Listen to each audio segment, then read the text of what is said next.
Boa tarde, né? Sou Rosiane Monteiro, sou historiadora, né? Bacharel em História, mestre em História pela Universidade Federal de Alagoas e gostaria de agradecer o convite da professora Risete e a presença dos colegas pelas falas e ao CIT-100 também, por estar organizando esse evento. E estou aqui representando o grupo, né, o Documentos, Imagens Narrativas também.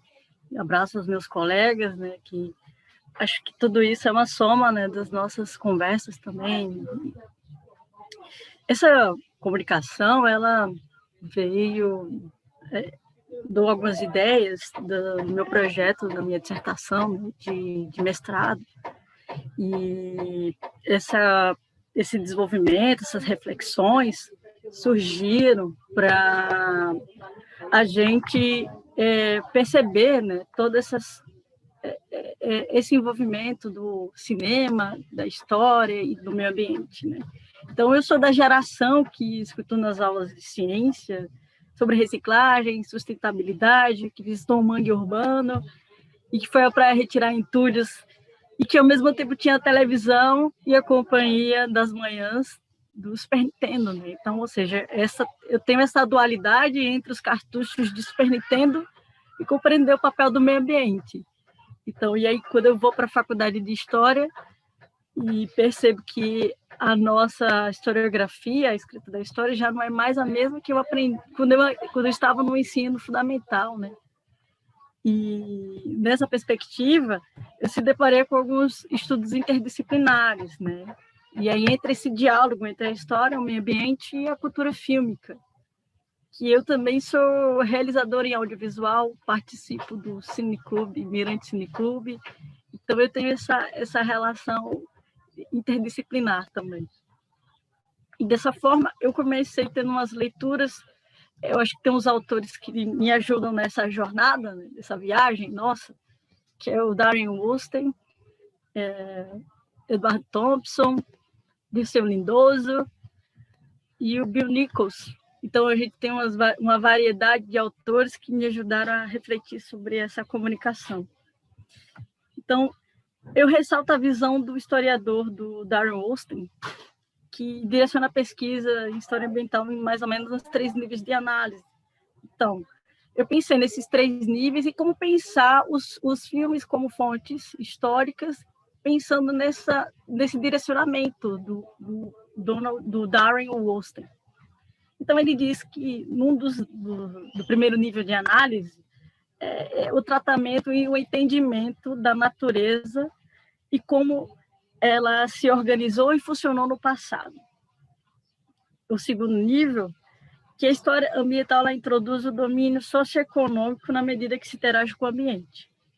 Aqui nos preocupamos com as ferramentas e o trabalho, com as relações sociais, que brotam dessa relação.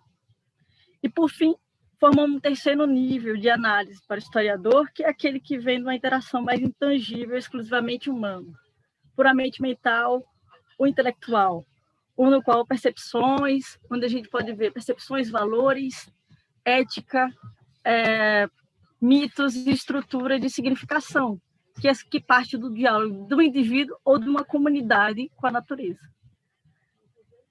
Nessa perspectiva, dialogamos com os filmes documentais em curta-metragem como fontes históricas e também de reflexões sobre essas teorias do Darren Wolsten. A partir da microanálise, que é através da leitura do Ginsburg, do Timothy Krakauer, como método para analisar essas minúcias, e que, para mim, esses 3 filmes documentários, que é o Maré, de Amaranta César, 2018, Papa Sururu, 1989, de Celso Brandão, e O Velho Alagoa, de Márcio Nascimento, 2009. Esses filmes são base dessa investigação que são matérias-primas para evidenciar as duráveis e sustentáveis relações interativas entre humanos e o ambiente. Então, esses filmes, através dessa ótica, têm essa percepção de observar sobre matérias-primas, esses frames que são essa parte estática do filme, né, dos filmes, como sendo a menor parte do filme, como matéria-prima para essa análise. Então, esses filmes, eles têm um diálogo com o manguezal e com os estuários, né? Os estuários e as restingas são ecossistemas de transição e a gente tem esses mangues diversos, né? O mangue em Papasururu, em Velho Alagoa, é um mangue urbano e que até não tem mais as suas características de mangue. Tem uma vegetação muito pequena, mas você ainda tem resistência e uma cultura do mangue implícita e às vezes até explícita. E o maré, a gente tem um outro tipo de mangue, que, pensando nesse contexto, né, esses filmes, eu faço um diálogo, como a Nora ela fala sobre a Costa dos Corais, eu converso com os estuários, que fica abaixo, né, em Maceió, e na Bahia, que é a bacia, que é a Baía do Vale, da Baía do Vale, que a gente vai, no decorrer da conversa, se aproximar. Então, o manguezal, ele é um ecossistema entre águas doces e salgadas, entre o enxuto e o molhado. Os manguezais contribuem para a redução da vulnerabilidade da zona costeira às mudanças climáticas, além de ser um berçário marinho para as várias espécies e fonte de alimento para as populações ribeirinhas. Esses filmes, eles são o registro do cotidiano de pescadores e marisqueiras e em suas atividades também.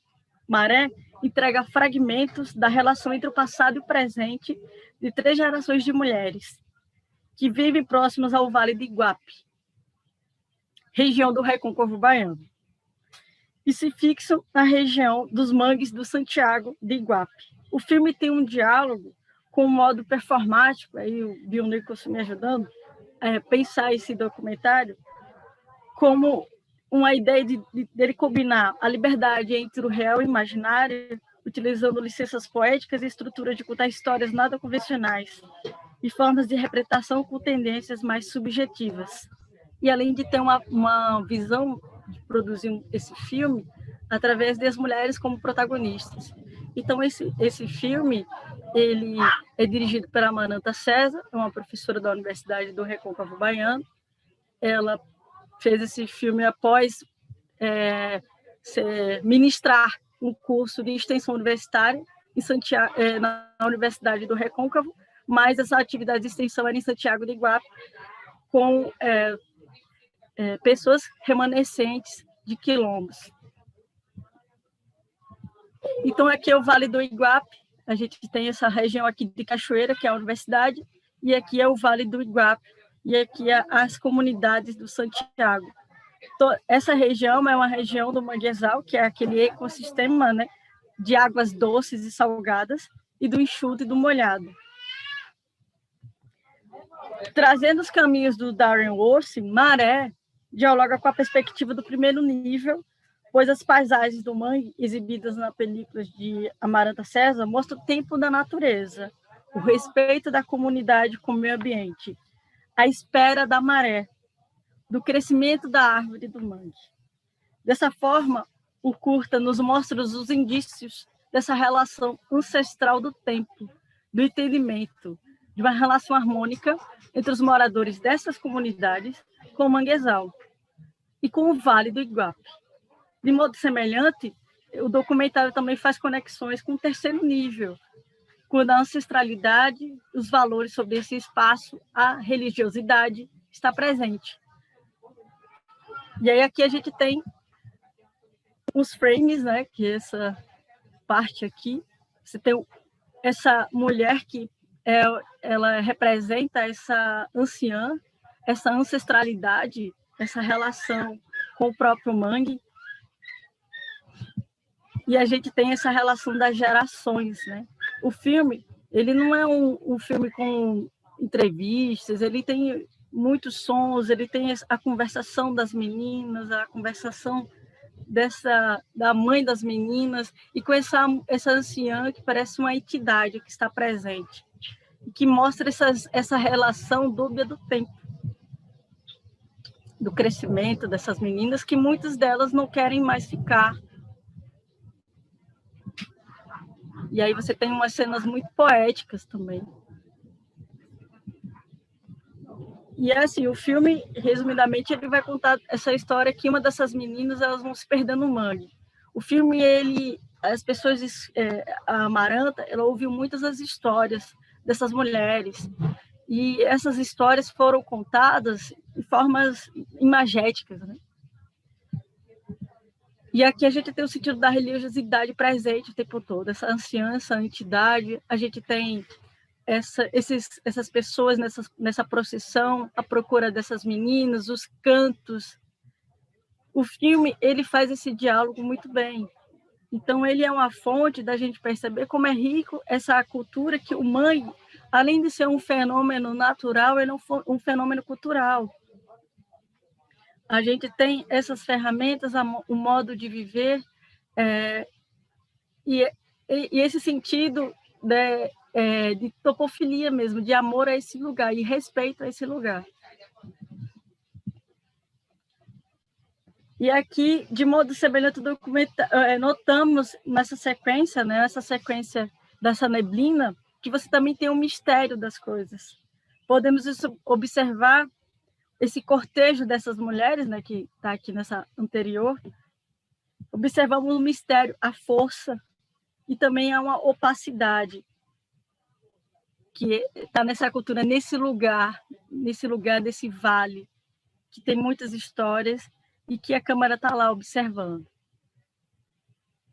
Então, a gente tem uma das perspectivas, também é o filme Papa Sururu, que a gente sai do aspecto da Bahia, do vale, e a gente vai para um estuário, que é essa região aqui de Alagoas, subindo, estamos na Bahia, subindo aqui a região dos estuários.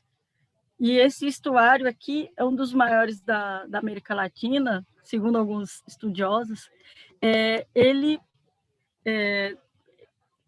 tem uma rede da cidade de Maceió, Coqueiro Seco, Santa Luzia do Norte, com essas redes de canais que interligam. A gente tem a Lagoa Manguaba, que é essa região da cidade do Pilar e de Marechal Deodoro. Juntando essas duas lagunas, né, que a gente tem uma relação do rio Mundaú e o rio Paraíba do Meio, junto com o Oceano Atlântico. Forma esse complexo estuarino Mundaú-Manguaba. O filme que eu trouxe para vocês, ele é um filme que ele vai exibir a técnica da pesca do sururu na Laguna Mundaú, Maceió, Alagoas. Esse sururu, ele é uma iguaria, ele é um molusco muito apreciado em Alagoas e que, com as transformações dos anos 70, eu vou desenvolver mais para frente, ele tem esse processo de desaparecimento. Então, analisando esse filme do O Papa Sururu e o próximo filme, O Velho Alagoa, eu, analisando as teorias do Darren Wolstein, eu percebo que há segundos níveis para se analisar, porque esses filmes ele adentram no cotidiano e no mundo do trabalho. Esses trabalhadores atuam nesse ambiente, aprendem as técnicas através da experiência. Aí o Thompson, né, nos ajuda nessa questão, porque dessa maneira a gente vê as divisões do trabalho, os ofícios, as relações de gênero, as transmissões orais das técnicas e das histórias também, as experiências, forma essa cultura, ela é passada oralmente, através das experiências, não é um ensino acadêmico. Então, a gente tem esse diálogo com o Papa Sururu, que é um dos filmes que vai retratar essa ideia da técnica do trabalho, das divisões do trabalho, desses comuns, nessa região do estuário. Então, esse filme, ele vai observar, né, com um modo observativo, porque a câmera está lá, observando essas ações espontâneas, dessas experiências vividas desses pescadores e dessa técnica. O filme retrata desde a pesca do sururu à venda. O documentário registra os fazeres, as ferramentas do trabalho e a organização dessas tarefas. Os homens retiram o sururu do fundo da laguna, nessa labuta de submergir e emergir, com as mãos abarrotadas de lama e do molusco. Um trabalho que exige muita força e fôlego, assim como o processo de retirada da lama exige, que é esse processo de submersão e imersão. E aí a gente tem o outro processo da retirada, da técnica, né, de tirar o sururu, que é a parte que a gente precisa usar precisão e agilidade para retirar a lama, e isso geralmente são as mulheres que fazem esse trabalho. Na etapa de pré-cozimento, esse filme é de 1989, então ele tem umas coisas assim, mas dá para a gente perceber. É um filme muito interessante, porque o sururu ele é um patrimônio material de Alagoas, do estado de Alagoas. Então, a gente percebe que nessa etapa do pré-cozimento é retirada a casca desse molusco, e o trabalho é coletivo. Você tem mulheres, você tem homens e crianças. E, por fim, ele é vendido em feiras livres ou até no mercado público do bairro da Levada, que fica em Maceió. Entretanto, as transformações urbanas e a construção do polo cloroquímico no complexo estuarino Mundamonguaba, isso na década de 70, no governo dos militares, impactou na vida de diversas pessoas, tanto no âmbito sociocultural e, logicamente, nesse ambiente, né, que é extremamente rico, causando desequilíbrio nessa relação entre homens e mulheres com a natureza. Essas intervenções no meio ambiente, por exemplo, a gente tem a diminuição do próprio sururu. E, posteriormente, em 2018, geraram essa extração da salmoura nessa região. Você também tem um problema na lagoa, quanto nos campos, nos poços de extração da salgema, que ocorreu abalos sísmicos no bairro do Pinheiro em 2018, e, consequentemente, o afundamento de 4 bairros da cidade de Maceió, que é essa parte aqui, dos afundamentos da cidade de Maceió, que é o Pinheiro, bairro Bom Parto, Mutange e Bebedouro.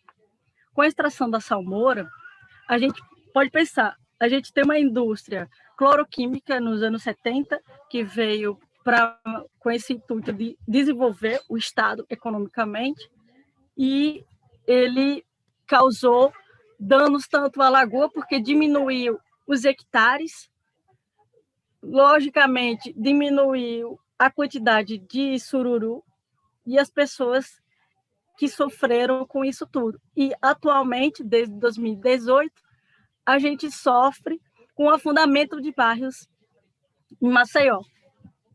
Aí a gente tem aqui, por exemplo, essas zonas de canais que foram aterradas para a construção de um dique, chamado dique estrada, para fazer o carregamento de materiais, né? E hoje isso tudo funciona subterrâneo, né? Então, essas minas subterrâneas, né, de extração do poço, você tem tanto a lagoa quanto os bairros como locais de extração, que está acontecendo esse desabamento desses bairros.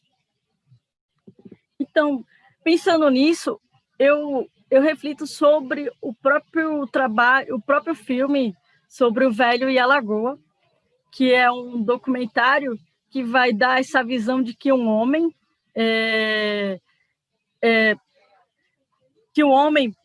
tem essa relação não tão predatória, né? Porque Seu Moreira, do Velho e a Lagoa, ele tem uma visão sustentável da vida. Então, ele nos dá uma lição. Ele dialoga com esse conceito performático de fazer documentário, Márcio Araújo, o diretor, porque a partir desse testemunhos de minorias étnicas, você tem um senhor, um pescador negro, do bairro de Fernão Velho, em Maceió, e que você também tem essa livre, espontânea vontade de ter reencenações de cenas e cenas documentais também. Ele vive nas margens da Laguna Mundaú, seu Moreira, e ele cultiva frutas, raízes e legumes. Ele produz as suas ferramentas de pesca. Esse documentário também ele vai centrar na luta particular do seu Moreira contra a poluição da Laguna Mundaú. Através, armado com o bambu, ele usa a força para retirar os resíduos que acumulam em suas margens. O filme deixa explícito a topofilia da Laguna Mundaú, quando ele chama carinhosamente ele de Mamãe Lagoa, e esse amor que ele tem com o meio ambiente.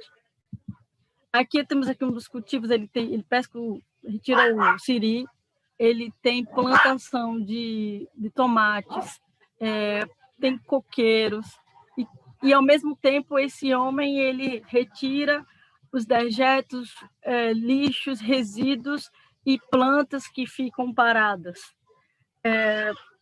Tanto o Velho e a Lagoa Ipapa Sururu, estamos lidando com as transformações socioambientais em áreas urbanas, e que o trabalho cotidiano dos comuns reverberam saberes populares que advêm da experiência, o conhecimento, e que esse conhecimento é transmitido através da oralidade e da prática no dia a dia. Por isso, eu vou atrás do Dirceu, etnohistoriador alagoano, que ele observou a formação cultural do estado de Alagoas e que eu penso também essa região do litoral do Nordeste como está diretamente interligada com as relações com o meio natural das áreas dos vales afogados, do enxuto e do molhado, e que advém esses conhecimentos dos povos originários, ou seja, o meio natural e a ação humana estão enraizados nessa relação ancestral que a gente tinha e até harmônica com esses ecossistemas de transição, que é o estuário, que é o mangue, a própria restinga também.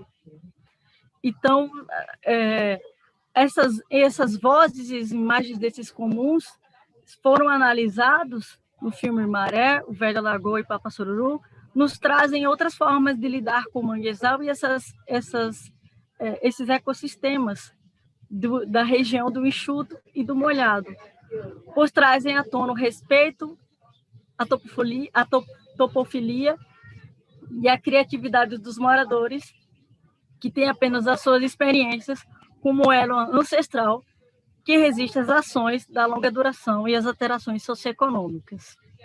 E obrigada, pessoal. Agradeço bastante aqui a todos.